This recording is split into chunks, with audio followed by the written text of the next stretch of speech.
Queridos, que a paz de nosso Senhor e Salvador Jesus Cristo esteja convosco. Devocional Palavras de Vida tem uma mensagem de Deus ao seu coração.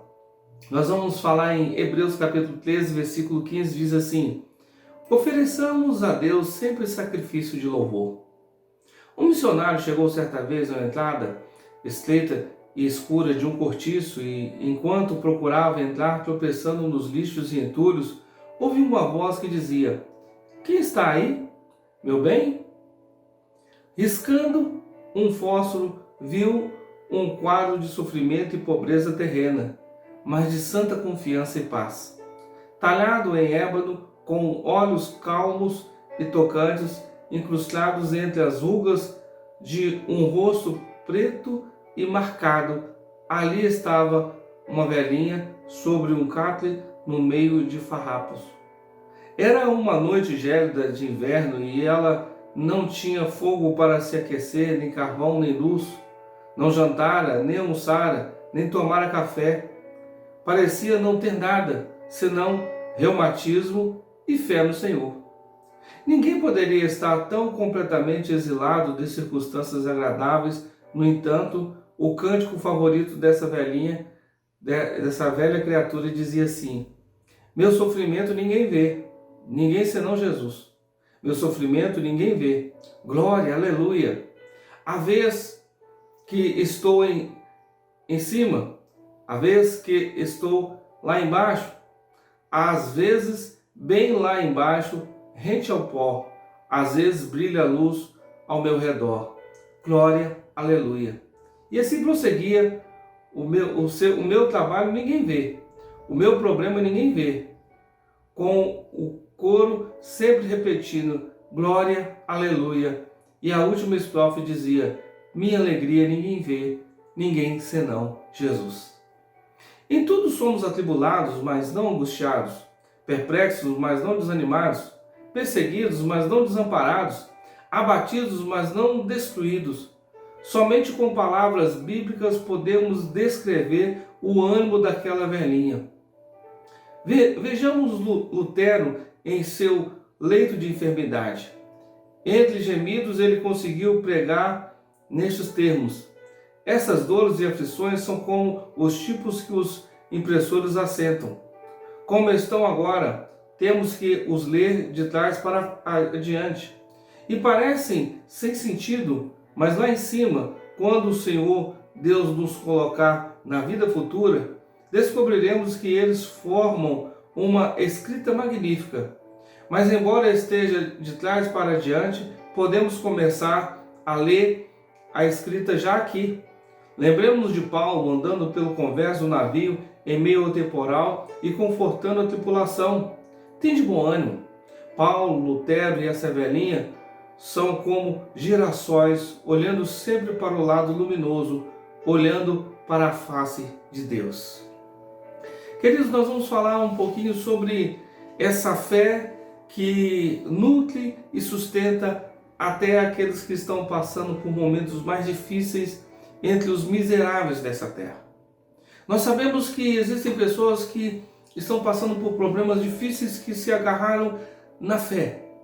Há um tempo atrás nós fomos num congresso e uma das dificuldades que nós estamos tentando fazer exatamente é avaliar, principalmente entre os missionários, é exatamente entre duas classes totalmente opostas. Aqueles que são ricos demais, ricos ao ponto de, na verdade, não precisar, achar que não precisa de Deus, e aqueles que de alguma maneira são tão pobres, tão miseráveis que acham que são esquecidos de Deus. Todas as duas classes precisam de Deus. Mas existem aqueles que de alguma maneira estão lá no extremo da pobreza, mas conseguem enxergar Deus, conseguem enxergar que Jesus está olhando para eles. Sabem que há o sistema, sabem que há injustiça, sabem que há desigualdade social, sabem que há maldade, a violência, a corrupção, os problemas que este mundo está tendo, mas conseguem enxergar na face de Jesus a força, a fé para continuar vivendo. Queridos, muitos talvez vão se tornar ateus porque estão vendo essas desigualdades e atribuem a Deus. Há tempos atrás teve um missionário que foi na África e chegou lá e ele vendo a miséria e ele começou a falar: cadê Deus? O povo está morrendo na miséria. E ele encontrou uma velhinha que estava quase cega, com um glaucoma, e ela estava com fome e ela amarrava exatamente um pano na sua barriga para poder diminuir o impacto da fome. E quando ele encontrou ela, ele começou a cuidar, a ajudar e ele começou a pensar: cadê Deus? E de repente ele começou a entender: olha, Deus está aqui com ela. Nós é que esquecemos. E ela, ainda assim, ela começou a agradecer a Deus. Ela falou assim: por que você agradece a Deus? Sendo que você está nessa miséria. Ela falou: olha, Deus me permitiu estar vivo e enviou você para me ajudar. Queridos, e ninguém podia tirar a fé daquela velhinha, muito pelo contrário. Mesmo em todas as circunstâncias, ela acreditava que de alguma maneira Deus estava ainda cuidando e levando alguém para ajudá-la. Eles pegaram ela, cuidaram dela, resolveram o problema da visão, uma velhinha de mais de 80 anos, e ela conseguiu se alimentar e viver melhor. E eu quero te dizer que não é que Deus abandona as pessoas, nós, pelos nossos sistemas, pelos nossos egoísmos, estamos abandonando as pessoas. Abandonamos às vezes parentes, amigos, abandonamos pessoas que elas simplesmente vão ficar ao léu, esquecidas. E exatamente nós estamos vivendo um quadro incrível de pessoas que estão buscando a Deus num sofrimento extremo. Talvez você possa, nesse Natal, talvez mesmo na pandemia, dizer: olha, eu não posso me envolver com muitas pessoas. Mas existem algumas que de alguma maneira vão passar pelo seu caminho. E você sabe que é para você cuidar. Às vezes é uma criança, às vezes é um diferencial que você vai fazer para ajudar alguém que mesmo talvez não esteja na rua, mas está passando por uma fase difícil, e às vezes não é só de alimento, é de principalmente dizer: olha, Deus se importa com você, independente das dores, do sofrimento, dos problemas, Deus se importa com você. E o texto para nós, que foi nos dado: ofereçamos a Deus sempre sacrifício de louvor. Sempre você vai ter um momento para cantar, um momento para estar acima da dor. E eu quero te desafiar a não lembrar das dores, não lembrar dos problemas, mas oferecer a Deus um sacrifício de louvor, alguma coisa que te custe, alguma coisa que mexa com você, com suas entranhas, alguma coisa que faz com que você de alguma maneira possa dizer: olha, Deus, receba isso. Não apenas aquele louvor afinado, bem na técnica vocal, isso é bonito, mas um sacrifício que quando você faz algo, Deus pode dizer: olha, eu aceitei o seu sacrifício. Eu aceitei o seu amor por esse próximo. Eu aceitei exatamente o que você está fazendo. Eu entendi o que você está fazendo. Eu faria o mesmo. E então nós temos desafios todos os dias. Desafios para tocar os intocáveis. Desafios para amar aqueles que ninguém amam. Desafios para ajudar aqueles que precisam. Desafios para poder louvar no meio das circunstâncias difíceis aqueles que estão morrendo em dor, em desespero, em traumas, numa quimioterapia, numa hemodiálise, e aqueles que estão passando por tantas lutas que precisam do cuidado, do carinho, da atenção e que vão esperar exatamente no sofrimento um Deus que possa cuidar deles.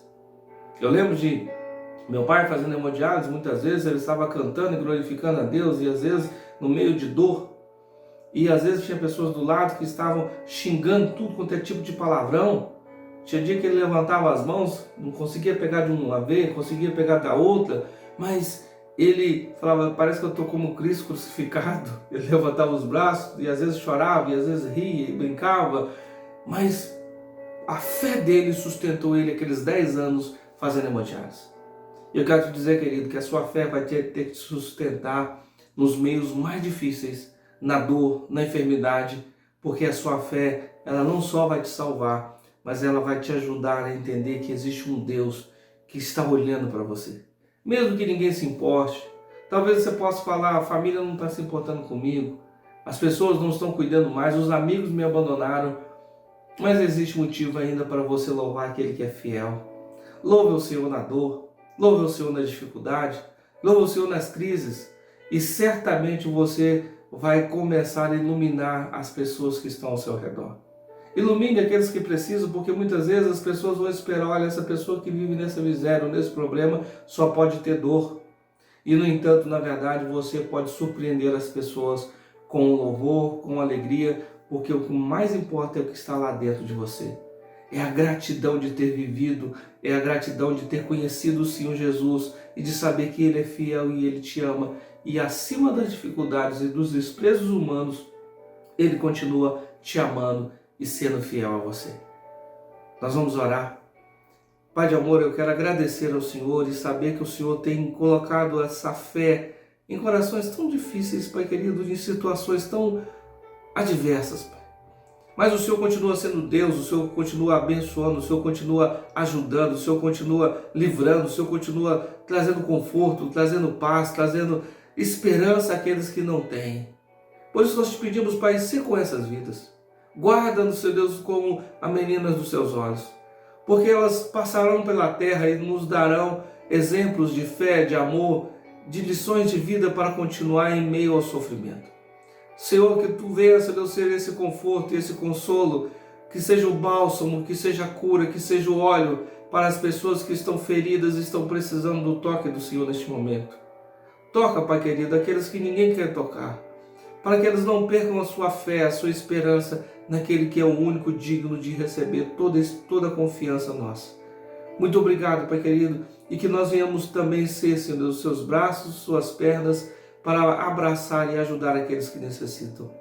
Nos ajude a tocar os intocáveis e abençoar as vidas, em nome de Jesus. Aleluia. Queridos, eu sou o pastor Eliseu Jorge e sou muito feliz de saber que o Senhor tem cuidado de nós. Existem momentos que poderíamos estar chorando, mas na verdade a alegria está acima da dor, acima de tudo. Algumas pessoas às vezes até perguntam, pastor, o senhor está triste, tem algum problema? Está precisando de alguma coisa? Eu falo, não, nada. Porque a graça de Deus tem nos bastado, querido. Estamos felizes por proclamar esse Evangelho Santo, de ser participante dessa graça infinita. Que Deus continue te abençoando ricamente, que você compartilhe, o nosso maior desejo é que você compartilhe essa mensagem a milhares de pessoas que precisam ouvir e serem abençoadas. Talvez uma mensagem possa tocar no coração delas para ajudá-las a caminhar com palavras de sabedoria neste mundo. Que Deus possa te abençoar ricamente, em nome de Jesus.